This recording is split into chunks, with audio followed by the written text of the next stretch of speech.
샬롬. 오늘 하루도 우리 하나님 아버지의 은혜와 예수님의 평강과 성령의 감동과 인도하심이 여러분과 함께 하시기를 주님의 이름으로 축원드립니다. 오늘은 레위기서 14장의 말씀을 나눕니다.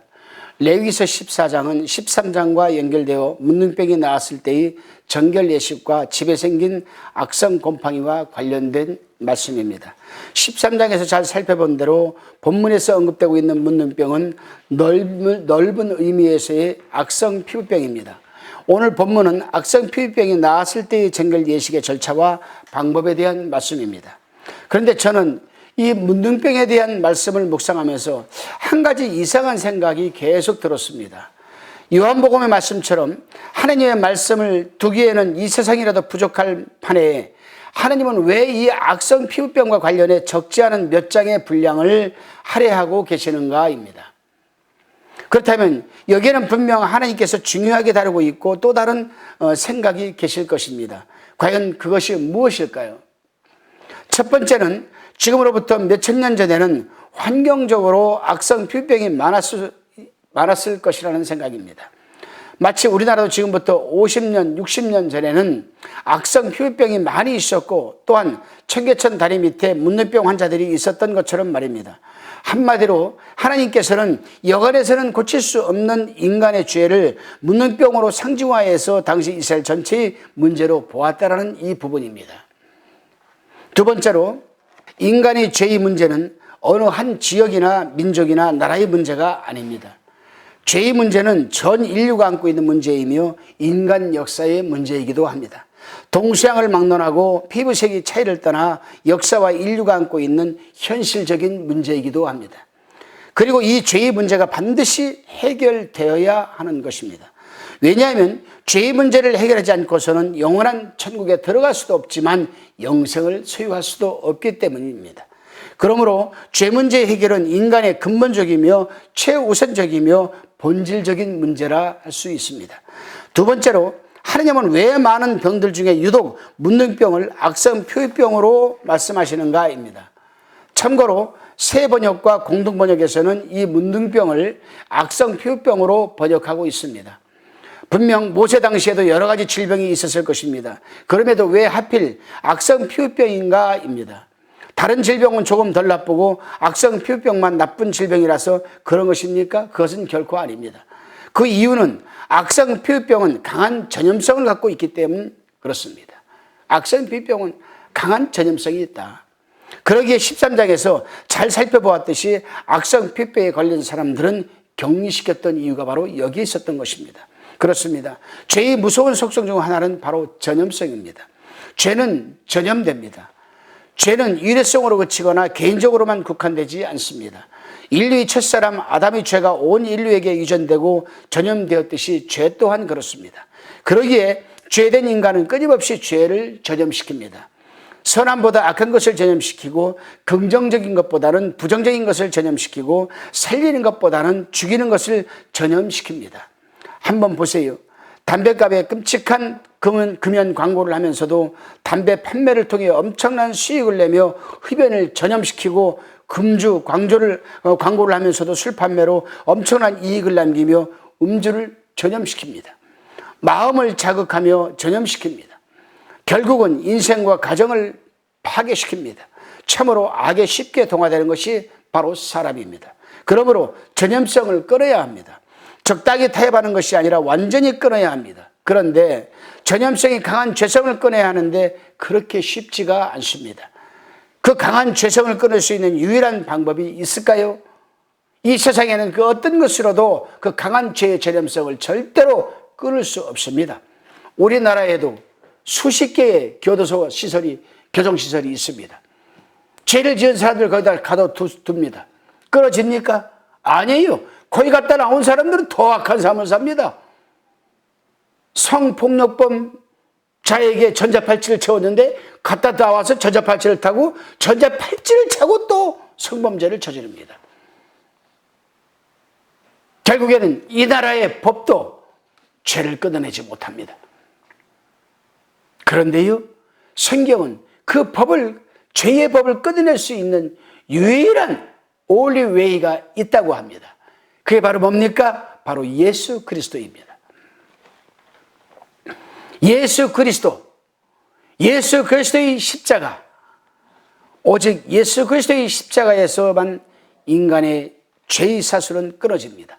다른 길은 절대로 없습니다. 왜냐하면 오직 예수 그리스도만이 인간의 죄의 사슬을 끊기 위해 세상에 오신 구원의 주님이시기 때문입니다. 그러므로 그리스도의 십자가를 인정하고 십자가에 우리는 자신을 의탁해야 됩니다.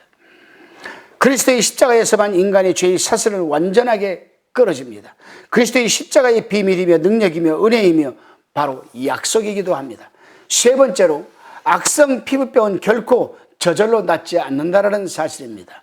오늘 본문 정결 예식의 중요한 점은 악성 피부병이 낫는 길을 제시하지 않습니다.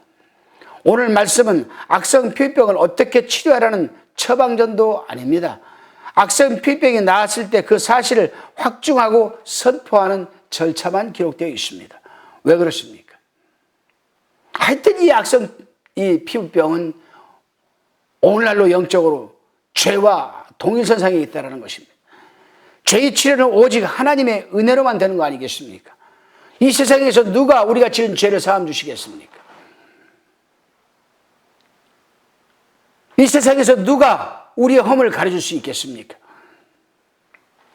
하나님의 은혜로 죄라는 질병으로부터 완전하고 완벽한 치료를 경험할 수 있는 그 하우트가 바로 예수 그리스도의 십자가라는 사실입니다. 그러므로 전적인 하나님의 은혜가 있어야 합니다. 인간이 침량할 수 없는 높고 크고 깊은 하나님의 은혜가 있어야 합니다. 그리스도인은 그 하나님의 은혜를 깨닫고 경험한 사람들입니다. 십자가에서 말씀에서 속죄의 은혜를 받은 자들입니다. 그러기에 하나님께서 속죄 제물을 드리며 인생을 결단하는 것 아니겠습니까? 33절 이하는 집에 악성 곰팡이가 생겼을 때 악성 피부병과는 달리 집을 비우고 악성 곰팡이가 생긴 돌을 빼내고 흙을 다시 바르고 옷을 빨라는 말씀입니다. 한마디로 고치라는 겁니다. 수리하라는 겁니다. AS 받으라는 겁니다. AS 받으라는 거. 그리스도의 십자가에서 죄의 사슬을 끊고 죄를 청산한 그리스도인들은 매일 삶을 고치고 수리하고 AS 받고 살아가야 합니다. 다른 사람들이 다 그렇게 한다고 스스로 자신의 삶을 합리화시키는 것이 아니라 사는 동안 주님과 함께 좁고 좁은 십자가의 길, 말씀의 길을 걷는 자들입니다. 왜냐하면 그것이 그리스도 안에서의 속죄의 은총을 입은 그리스도인들의 당연한 삶의 방식이기 때문입니다. 따라서 오늘 하루도 마찬가지입니다. 우리는 눈만 뜨면은 죄가 난무하는 이 세상에서 하루를 시작합니다.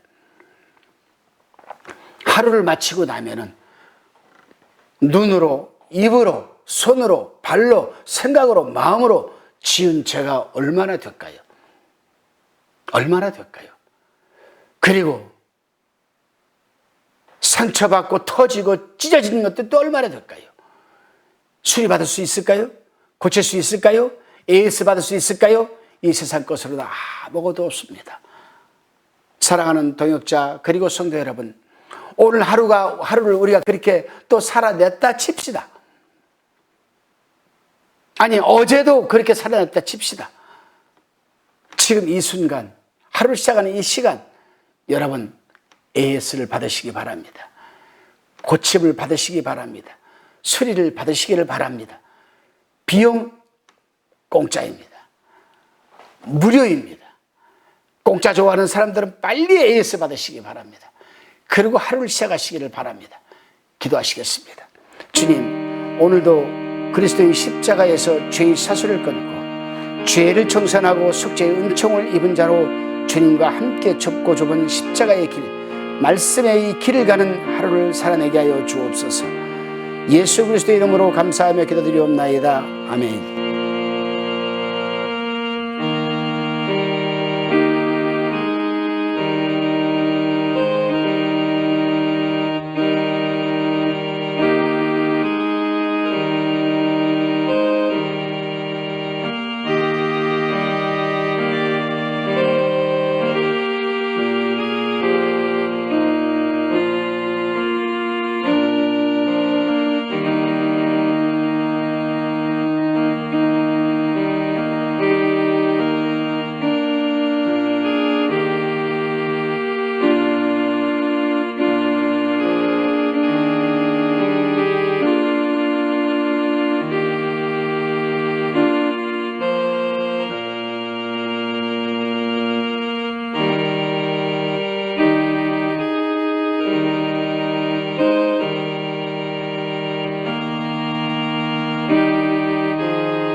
화평방송 구독, 좋아요 부탁드립니다. 감사합니다.